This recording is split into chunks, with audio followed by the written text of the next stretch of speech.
Yan siya. So, yung pinipili ko kasi merong iba na yung lasa niya matabang. Yung iba naman parang malapit na siya maging tuba. Parang magiging alcohol, parang malalasing ka na. Pero ito, tama-tama lang siya. Ayan.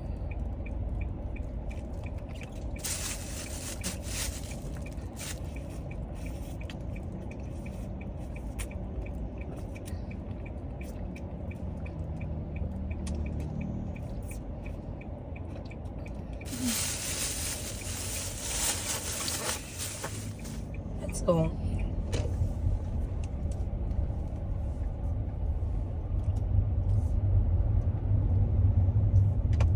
Okay. So, pupunta ako ngayon sa tindahan ng aking ate, si Madam Sheena. Dahil ako ay magbebenta ng alahas. And then pupunta ako ng laundry shop.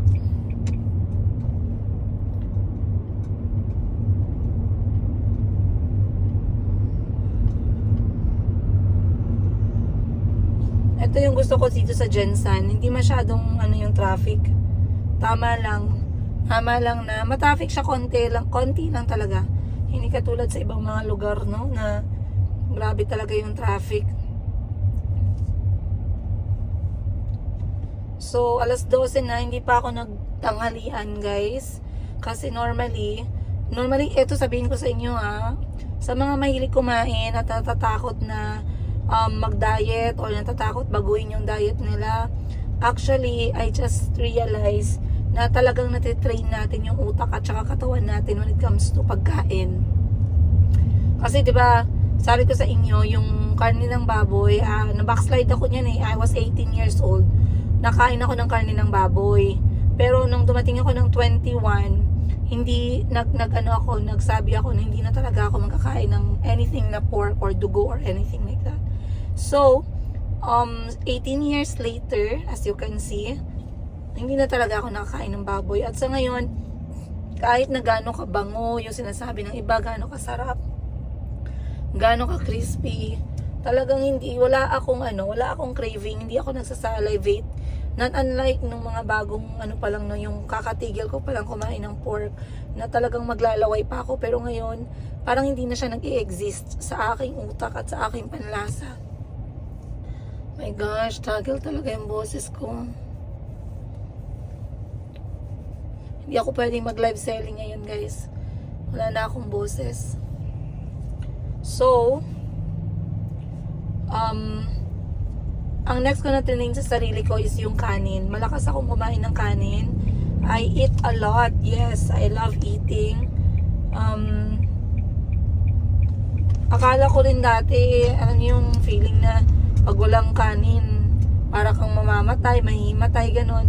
Pero actually, nagiging ganun yun kasi binibigla yung katawan natin.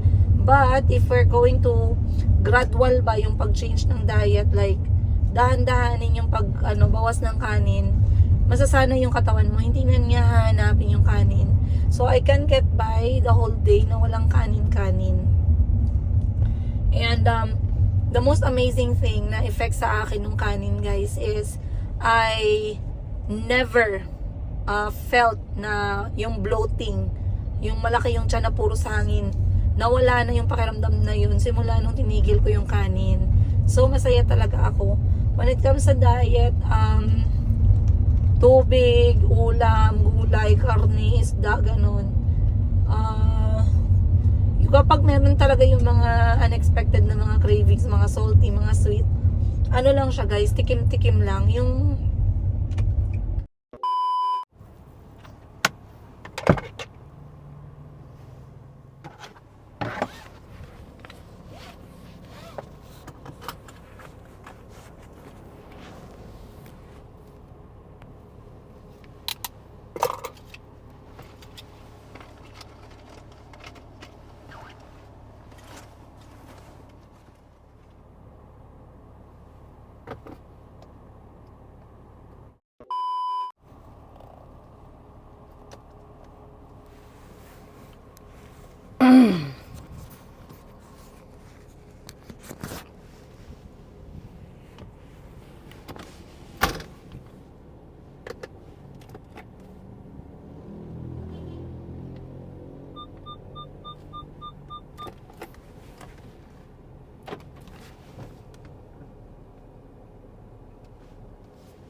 Okay guys, time check. 1:30 ng hapon. Tapos na akong magbenta. So, ngayon ako ay pupunta sa laundry shop. Madali lang yung pagbebenta ko guys, nasa 1 oras lang. Kasi hindi ako nag-live kasi wala na nga akong boses, no. Pero nag-update ako ng mga pictures na merong prices. Sa ngayon, nagpapaka-busy ako sa alahas, 18 karat Saudi gold, habang hindi pa ready yung aking tindahan na Mayumi Thailand Closet. Merong nagsabi, may nag-comment, Madam, kamusta nga pala si Miss Joselle? So, si Miss Joselle ay nagpapagaling sa kanyang opera. You guys all know na natamaan po si Miss Joselle ng stage 1 endometrial cancer. Stage 1, ibig sabihin, hindi po kumalat yung cancer cells, nasa loob pa lang ng uterus. But the very sad news is, hindi na magkakaroon ng chance si Miss Joselle na magkaanak dahil tinanggal na yung kanyang uterus habang maaga pa at hindi pa kumakalat yung cancer cells. So, kinailangan siyang operahan before Christmas. And right now, she's healing. And of course, she has made a choice na maging healthier yung kanyang diet para naman magbawas na siya ng timbang. Kasi I believe nagsimula yung lahat dahil dun sa kanyang PCOS. Ayan. So, 2026 is more of transition ng diet ng mga tao from unhealthy to healthy, from too much carbs to carb deficit, yung tinatawag nila, o yung pagbabawas ng mga carbs sa diet natin. If you are eating a lot of rice, yun na, bawas-bawas. So, nagpapagaling si Miss Joselle, na nagkukumustahan pa din kami guys. She became one of friends, no? Hindi lang as employee, but naging kaibigan din. And recently nga nakita kami, nagkumustahan. So, she's actually okay. And habang hindi pa busy ang Mayumi Thailand Closet dahil wala pa ako masyadong stocks, and nagsisimula ako ulit mag-restock para makapagbenta ng live, habang wala pa doon, nagla-live selling muna ako sa gold. So, maraming nag-comment, no, about dun sa last ko na upload, recent upload ko regarding sa if ever man daw na magkabalikan kami ni engineer, ano daw yung mangyayari, ano yung advice nila. Alam nyo guys, eto kasing magkabalikan, isa to sa realization ko sa buhay, na pwede palang mawala yung pagmamahal. Ano tayo, real talk tayo ngayon, seryoso version tayo ngayon. Pwede pong mawala yung pagmamahal. Pwede pong mawala yung na-in-love ka, kahit anong klaseng pagmamahal pa yan, whirlwind romance ba yan, katulad ng sa tatay ni Kuya Kahil na talagang super duper, parang whirlwind romance yung nangyari, parang fairy tale, talagang love yung nauna bago yung respeto, ganun, nawawala siya over the years. Time will heal. Totoo yung sinasabi nila na time will heal. Una-una parang mahirap pero time will help you heal. Sa tatay naman, sa ex ko naman, sa ikalawa kong ex, ang nangyari naman, respeto yung nauna bago na fall in love. Pero nawawala pa din yung pagmamahal, lalo na nawala na yung respeto. So may nagsabi na, ma'am, if ever man talaga, no, pag dumating man talaga yung point kung saan kayo talaga ay magkakaroon ng chance na magkabalikan or what not, wag na kayong manirahan sa Uganda or sa Africa. Dito na lang kayo manirahan sa Pilipinas. Yun yung advice ng iba. Kasi daw sobrang hirap daw talaga ng buhay doon sa Uganda. Nakita daw nila na talagang nahirapan ako, and talagang mahirapan daw yung mga bata. So I'm thinking, dito sa Pilipinas, if ever man na nagkatuluyan, tumagal yung relationship namin or nagkaroon ng chance, kumbaga, hindi yun papayag dito sa Pilipinas. Kasi ilang beses ko na siyang inalok na dito kami sa Pilipinas manirahan. Unang-una, we thought of New Zealand, by the way, kasi sabi ko maganda yung opportunity sa New Zealand. Tapos skilled worker naman siya, pero hindi din siya pumayag. I believe meron siyang takot sa racism. Yun yung kinakatakot niya. And hindi ko ba alam kung bakit etong mga Africans, so far sa na-experience ko ng mga Africans, hindi naman natin sinasabi general, pero meron akong napansin. Pag sila ay madali silang nawawalan ng gana, pag sila ay na tawag mo dito, sila ay na cancel sa visa or na reject. Ay, traffic. Pag na-reject sila sa visa, nawawalan sila agad ng gana. Yun yung napapansin ko. So, wait lang. Bakit traffic? Magda-divert ako ng daanan, guys. Parang hindi ko kakayanin yung traffic dito ngayong araw. Lalabas tayo. Wait.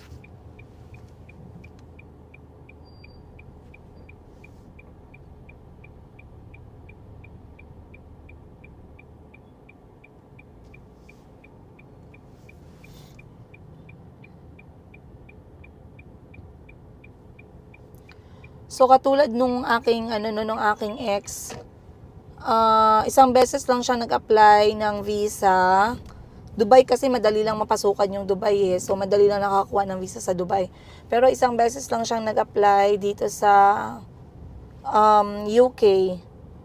Isang beses? Yes. Isang beses lang siyang na-reject ng UK. Ayaw niya na agad i-apply. So sabi ko sa kanya, dati nag-advise ako na talagang i-push niya kasi malakas na malakas na passport visa stamp itong UK.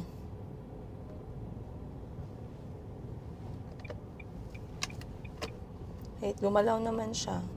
Try natin. So sabi ko, wag siyang mahinaan ng loob, pero nakita ko talaga kung gaano siya na disappoint. Sa tatay naman ni Kahil, nag-apply din siya isang beses, na-reject din, so na-disappoint ulit. Madali silang nadi-disappoint sa visa. So,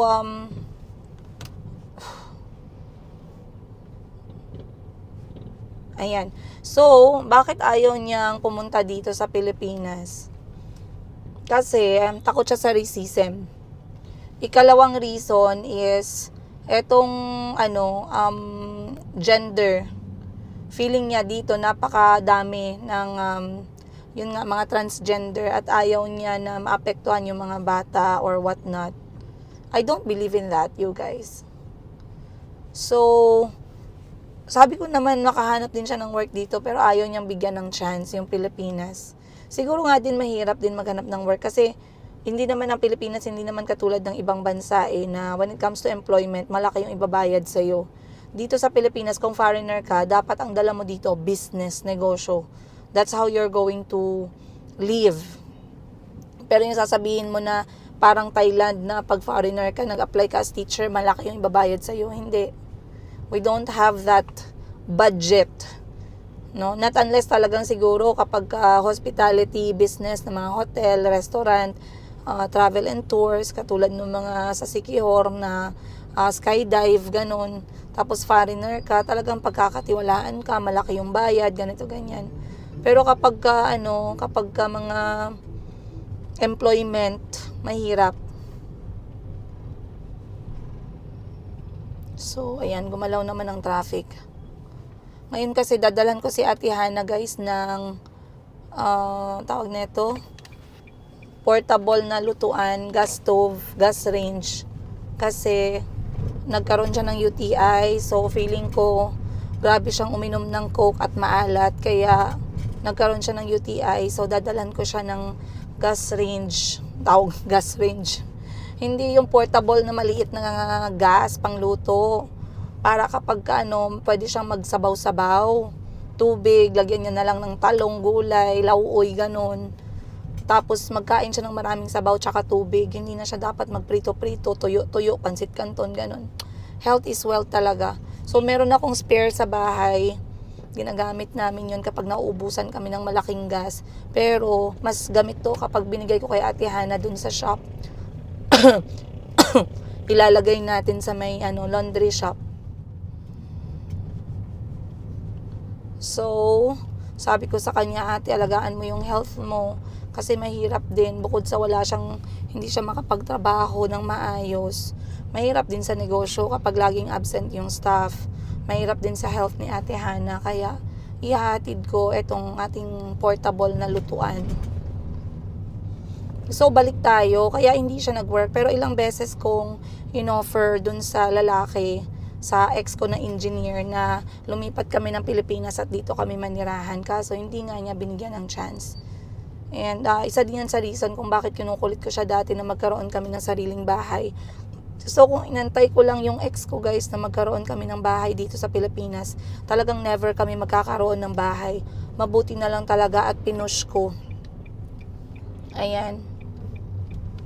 So, mainit yung panahon ngayon, maganda yung araw. Ngayon kasi Sabado, gusto kong tapusin itong mga gawain na to. Dahil bukas ay Sunday, I wanted to spend some time with the family, kung hindi sa mga kapatid ko, sa mga anak ko. So ngayon yung mga anak ko, nagkaroon na sila ng weekend time kasama yung mga pinsan nila. Baka bukas ako naman kasama yung mga kapatid ko, magkakaroon kami ng siblings time. Alas 5 ng umaga kami ay babiyahe.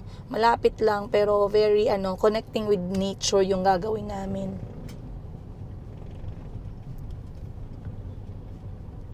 So, hindi nyo naman talaga masabi, guys, na wala akong ginawa para sa marriage, para ma-save yung marriage. I tried all angle. I tried my best.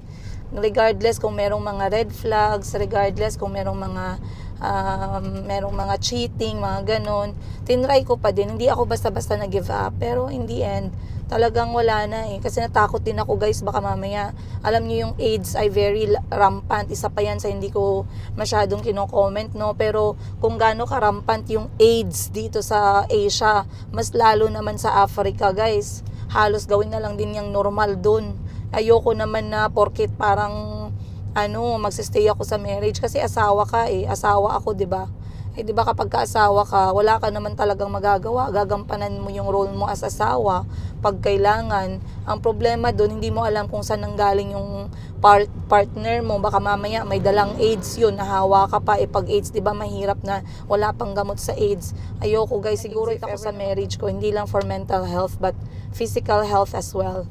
Pinipray ko lang sa kanya kasi marami ako narinig na stories, guys, dyan sa bansang yan. Ang dami-dami talagang cases ng AIDS. Eh yung AIDS pa naman, hindi mo nakikita agad yan sa physical. Hindi mo nasasabi na eto may AIDS, hindi ganon.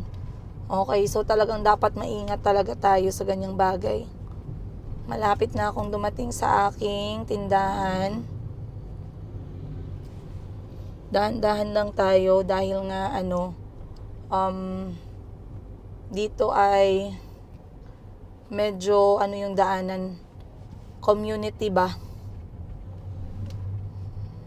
Maraming mga nagbubukas na laundry shop ngayon, guys.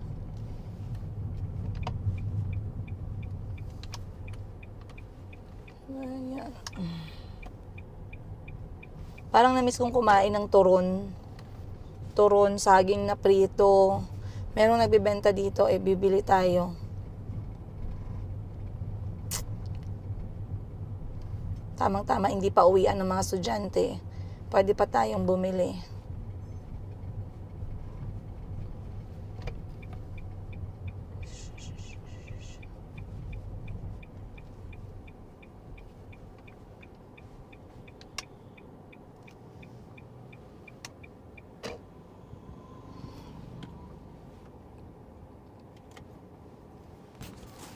Okay.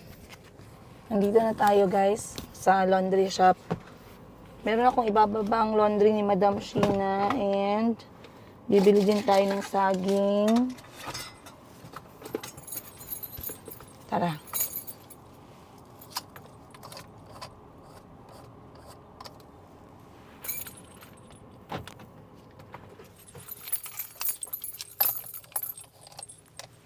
Ayan. Oh, yeah.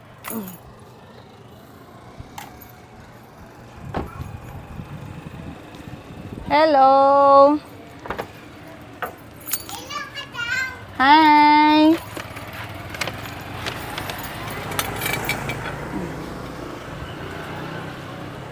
Kari siya, itambay lang diri sa shop.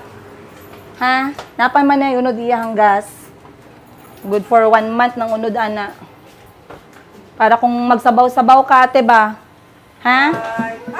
Ate, kung magsabaw-sabaw ka ba, madali lang. At least yung sabaw, makain mo na breakfast hanggang lunch. Assalamualaikum. Nagpayat lagi ka, naunsa naman? Sino ka adlaw? Wala ko kuan, wala ko tarong tulo, wala ko tarong Karon. taon, kay medyo okay naman. Okay. So, sino nag-assist sa'yo? Ah, ikaw ate. Hello po. Hi. Hi, thank you. Wait lang, te, may ibaba ako na ano. Okay lang ako na magkuha.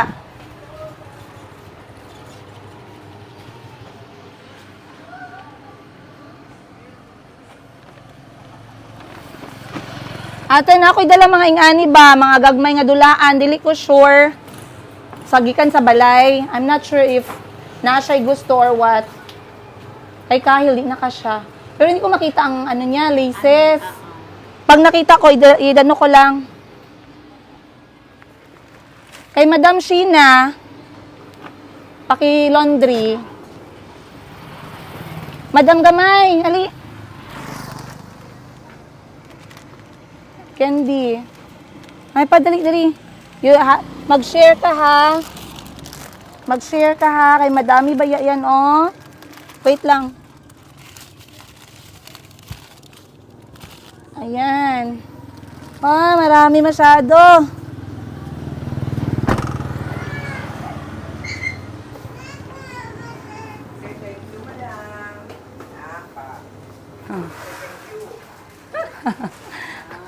Ate, magbili ako ng merienda dyan sa unahan na. Saging or ano ba? Tara guys, bili muna tayo merienda. Ate, magpalit sa kog merienda.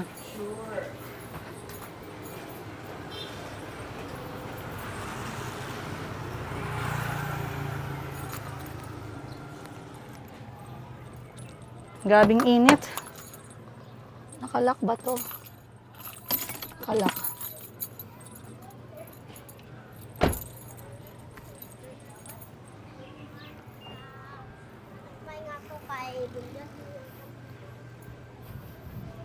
Check natin dito guys kung meron tayong makita na saging.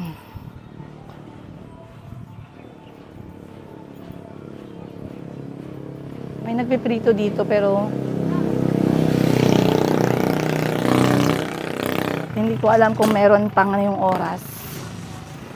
Ayan, parang meron. Parang maswerte tayo.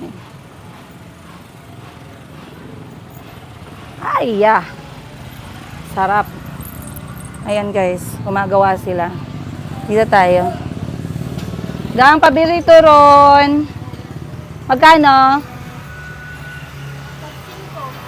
Sige. Bali, ito lumpiang gulay yan. Magkano? Sige, isang baso and then 6 na turon. 6 na turon. Ha? Suka, yes. 6 na turon.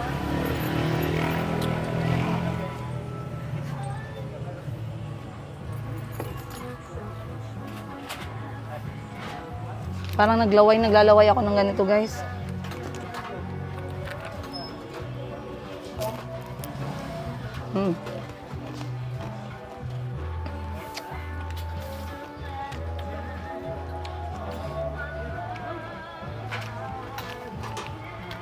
Sarap.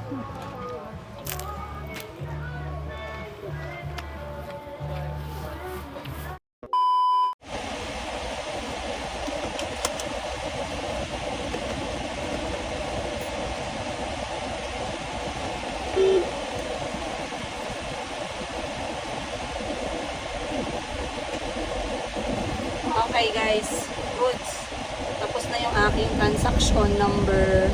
Ay hala, meron pala akong dapat bilhin. Gusto ko kaya bibilin ko. Yung mga gamit sa bahay kasi na kailangan ko ng palitan. Katulad ng inside na map. Map para sa loob ng bahay kasi 2 years na yung ginagamit namin. Luma na tapos marumi na siya. Then, ano pa bang kailangan ko? Map. Kailangan ko din ng walis tsaka dustpan.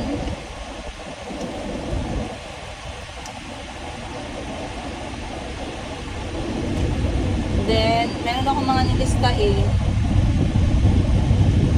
Ay, panglinis sa washing machine. Bali, nag-order naman ako guys sa Shopee. Alam nyo guys, may gusto akong sabihin sa inyo ba? Naalala ko lang kanina nung palis ako ng shop. Kasi mahirap man talaga ang buhay. Totoo yan, mahirap talaga. May asawa ka o wala, mahirap. May maraming nagsabi sa akin, ba't parang pagod na pagod ka tingnan? Parang kulang ka sa tulog?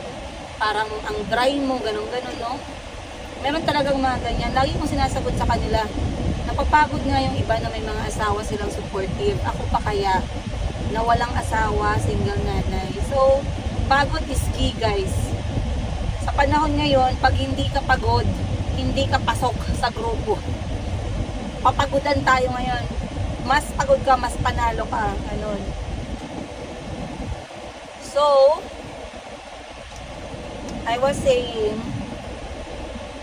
dati, isa sa mga binatawan na salita ng aking ex, okay, ay, nung kasagsagan na tinatanong niya ako na, sinasabihan niya ako na wag na kaming umalis ng Africa or Uganda, lagi niya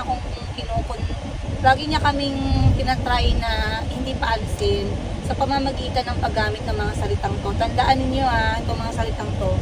Sabi ng ex ko sa akin, wala daw akong mararating kung hindi dahil sa kanya. Okay?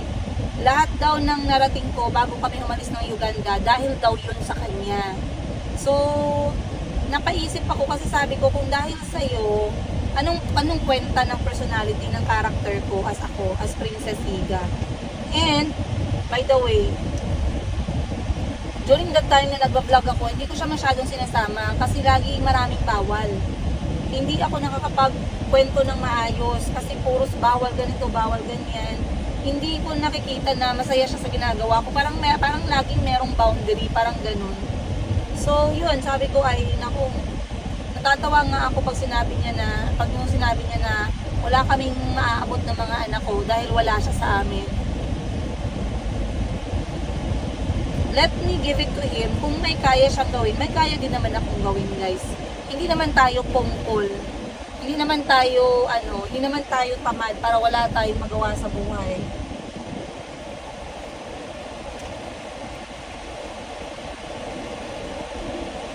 So ngayon ako ay magmamaneho na pabalik sa aking mga anak. Time check ngayon, it is 2:40 PM. So, nag-usap kami ni Ate Hana, nagkwentuhan kami, hindi na ako nag-vlog dahil nagmerienda kami ng saging. Gusto ko mag-catch up sa kanya na walang video. Gusto ko mangumusta sa kanya, kamusta siya, kasi hindi kami masyado nagkita during December tsaka New Year. So ngayon, napag-alaman ko na during pala December tsaka New Year, napasobra yung party ng lola ni Inday. Nag-party siya, nakalimutan niya uminom ng tubig. Kaya ayan, sobrang dami nang nainom na mga soft drink, tsaka nainom na, syempre, uminom ng mga may alcohol content kasi may mga party, invitation, here and there. Nakalimutan yung water intake. So, inatake ng UTI. Malalang UTI, hindi nakatayo, kaya kailangan siya i-antibiotic. So, ngayon, sabi ko sa kanya, te, kakain tayong saging na prito. Masarap sana to pag may coke. Pero dahil masakiton is masakitin, magtubig lang tayo. So, wala guys. In the end, tubig ang ininom namin dalawa, which is good naman. So, sabi ko sa kanya, ate, lagi ka mag-ingat. Mag-alagaan mo yung health mo. Kasi, ang pangit magkasakit ngayon. Okay lang kung walang pera, mahirap yung pera. Pero, mahirap na nga yung pera, may sakit ka pa. Kahit nga yung may mga pera no? Let's say si Chris Aquino, may pera, pero halos hindi na talaga ma-enjoy yung buhay. So, iba pa din talaga ang nagagawa ng good health. Iba pa rin talaga ang nagagawa ng malusog na katawan at wala kang pinoproblema. And speaking of malusog na katawan, kailangan ko nga pala mag-overall check-up guys. Kasi siguraduhin natin yung mga kidney natin, mga puso natin, atay natin, mga fatty liver natin. Tingnan natin kung ano ng sitwasyon nila sa loob ng katawan natin guys. So, normally umuwi ako galing trabaho alas 5, pero this time ayoko umabot ng alas 5. Mag-alas 3 pa lang, uwi na ako sa mga anak ko kasi i-check ko kung anong ginagawa nila. Then mamaya uwi na kami ulit ng bahay.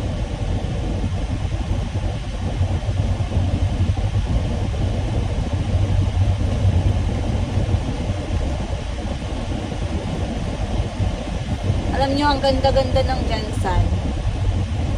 Dito kung saan ako nagmamaneho ngayon, yung view ko talaga parang Mount Fuji, pero Mount Matutog yung tawag dito sa amin.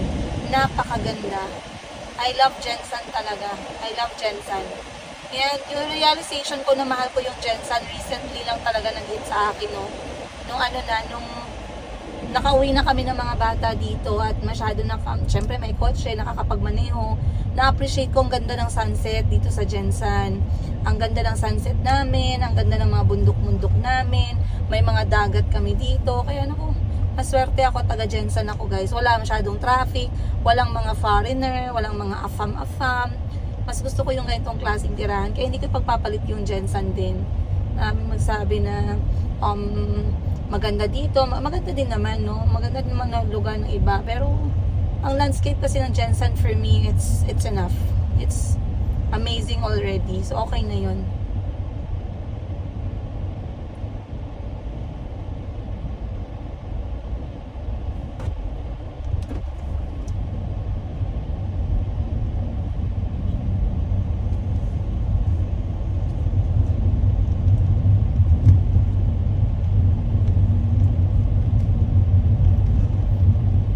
Alam nyo ba, recently, etong aking ex ay may nag-send sa akin ng picture ng aking ex na pabiyahe-biyahe lang siya ng Dubai kasama yung dalawang bata.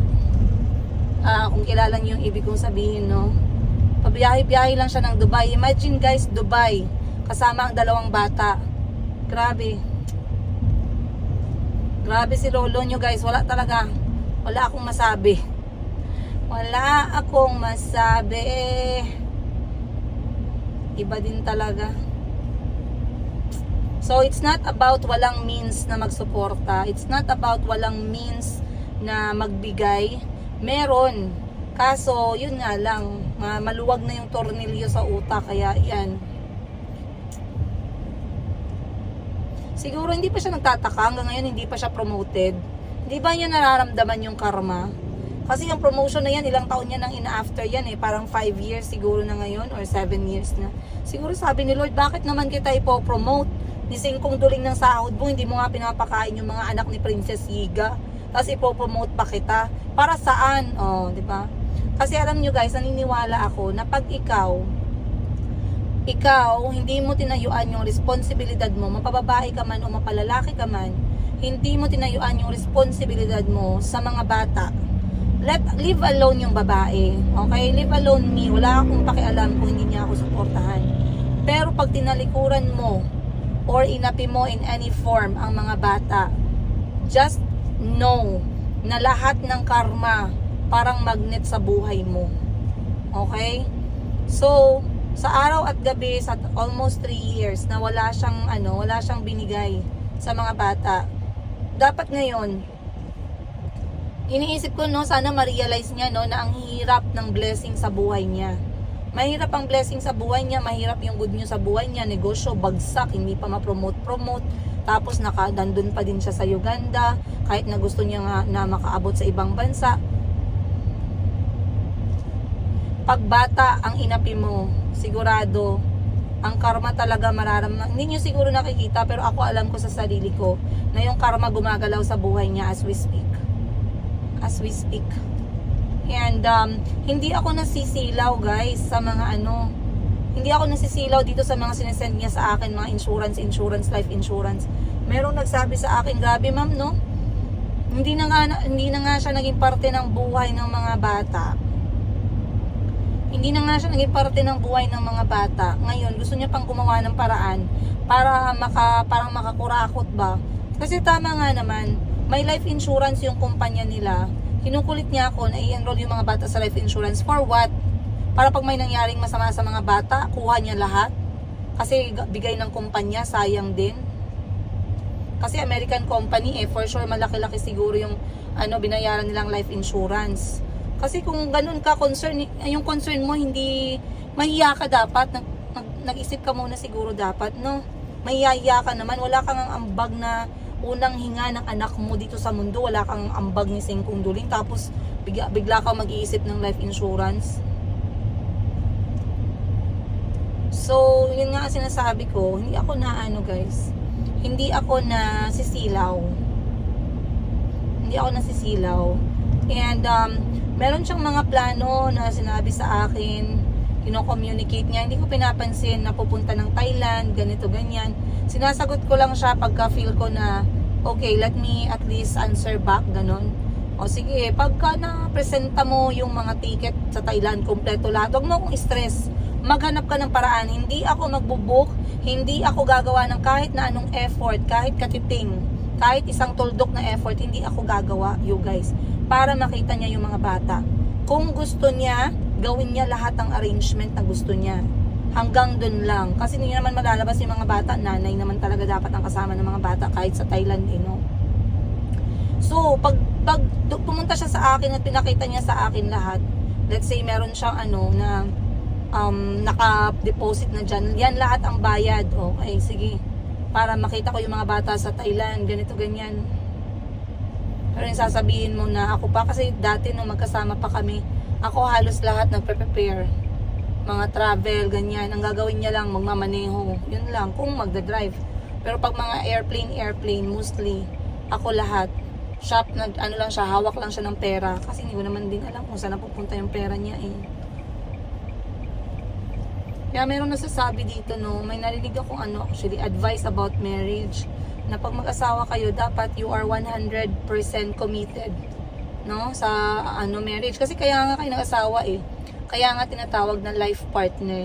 Kasi wala na kayong space, wala na kayong tinatawag na ako, ikaw, walang ganun. Depende siguro sa lalaki, siguro pagdating sa pera ko, pera natin, ng pamilya, pera mo lang, okay, goods.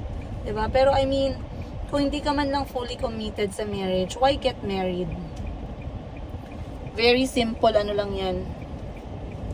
Ba't kayo mag-aasawa dalawa kung hindi naman pala kayo ready na maging transparent or maging honest sa isa't isa? So, totoo naman talaga, no? I don't see myself, guys, entering marriage. I don't see myself. Kasi hindi ko mapapatawad yung sarili ko pag naging mabait lang sa una yung lalaki, mga first few months, 6 months, 1 year, tapos after the following year, yung medyo, komportable na siya sa akin, tsaka sa bahay ko, let's say, tawag nito, bigla niyang sasaktan yung mga anak ko, may na siya, feeling entitled na siya na manakit ng mga bata, feeling entitled na siya na manakit ng mga bata, feeling entitled na siya na hawakan yung mga anak ko. No way. If yung paghawak mo sa mga anak ko ay hindi hug, okay? Hindi hug or hindi assurance na they are safe, they are secured, wag mong gagalawin ni kuko ni kalingkingan ng mga anak ko, wag. Kasi talagang maghahalo ang balat sa tinalupan, you guys. Grabe ako, emotional ako pagdating sa mga anak ko, grabe ako magalit pagdating sa mga bata. Kaya yes. Kaya yan si Jablo number 2. Yung karma sa kanya babalik din yan. Sinaktan niya ang mga anak ko, sinaktan niya si Chico ko. Yung karma sa kanya babawi. Tingnan natin. Concern ako sa kalagayan niya, sa mga paa niya, tapos batukan niya lang yung mga anak ko. Sampalin niya lang si Chico. Tingnan natin yung sampal na yun babalik 10 times sa kanya. Hindi ko makakalimutan ang itsura ni Chico, ang mapulang pisngi ni Chico nung pagsampal niya. Hindi ko makakalimutan yung mga sumbong sa akin ng mga trusted ko na mga tao na ilang beses nakitang binatukan niya yung mga anak ko. No, lalo na noong mga panahon na marami na akong binawalan, hindi ko na siya masyadong sinasama, limited na lang yung pagsama ko sa kanya, yung hindi ko na siya binibigyan ng update kung saan kami pumupunta masyado.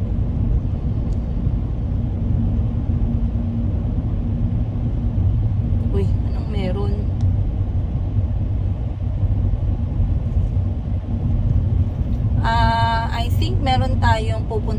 isang lugar. Japan Surplus. Gusto kong sumilip kung anong meron ngayon doon. Kung may bago ba sila. May kailangan ba ako sa bahay? Minsan kasi mas mura yung mga pinggan sa ano eh. Mas mura yung pinggan. Pero alam nyo kasi yung Japan Surplus, therapeutic. Ano siya, nakaka-relax. Wala lang, tingin-tingin ka lang, nood-nood ka lang. So dadaan siguro ako pero hindi na ako magba-vlog. Not unless may mabili ako, papakita ko sa inyo. Pero titingin-tingin ako, magre-relax ako ng 30 minutes doon. And then, malapit lang kasi ito sa bahay ni Madam Ten Gibbs eh. Kaya hindi ko na siya papalampasin. O, nangyari ngayon dito. Ano naman yan? Bangga na naman ba? Ay, hindi naman. Parang mabagal lang kasi merong merong mga convoy.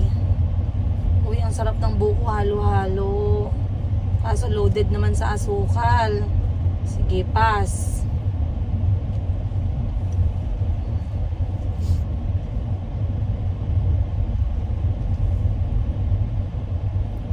Grabe guys, tirik yung araw. Ayan na yung Japan Surplus.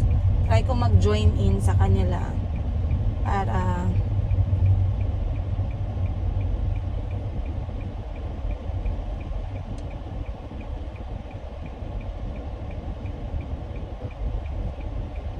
wait lang.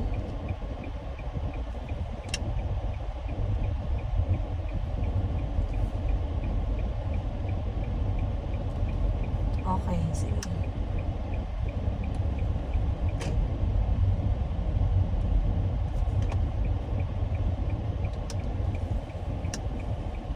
Dito tayo kasi parang hirap magmaneho dyan.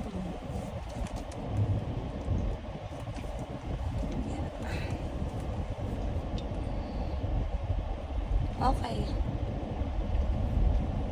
Tagal ko rin hindi nakapunta dito, mga 2 months ago.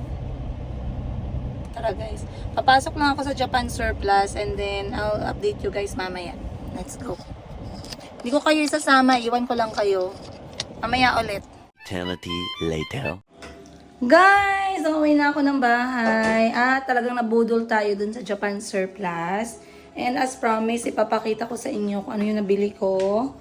Sa walang patumpik-tumpik pa, ito yung nabili natin. Number 1, 30 pesos na salt shaker.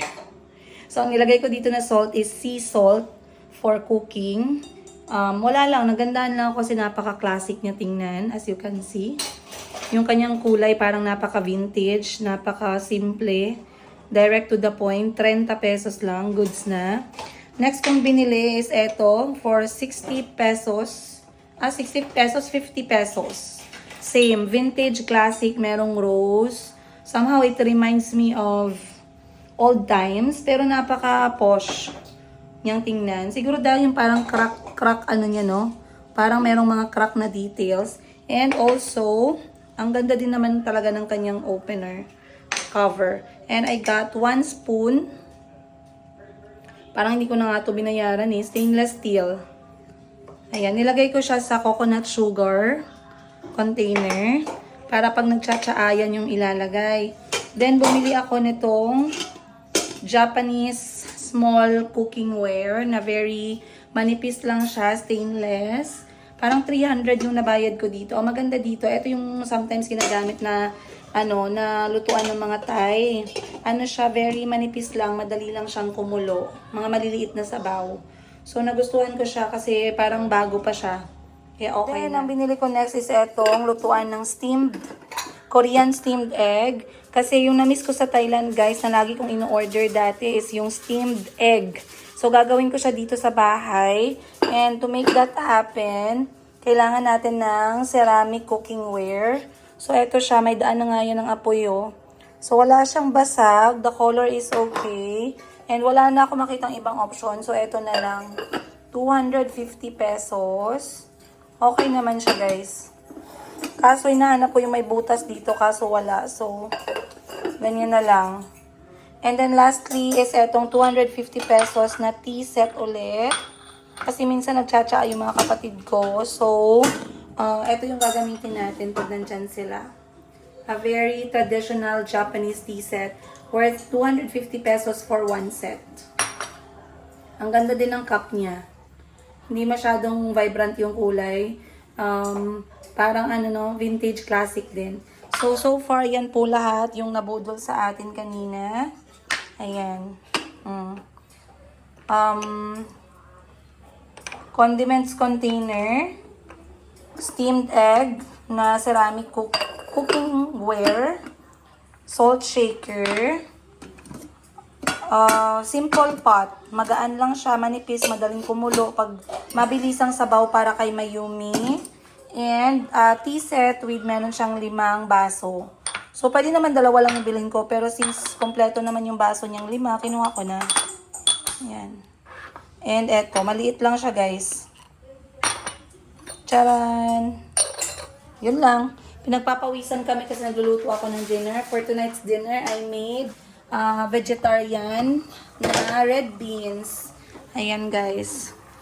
Very simple dinner lang. Walang karne. Puros lang siya beans. And i-mash ko lang siya ng konti para medyo lumapot yung kanyang sabaw. And for the kids, cheat day nila ngayon. So I let them have pancit canton. And beans na din. Then rice. Yun lang guys. Uy, grabe init talaga. See you. Thank you. And I'll see you guys on the next episode. Bye.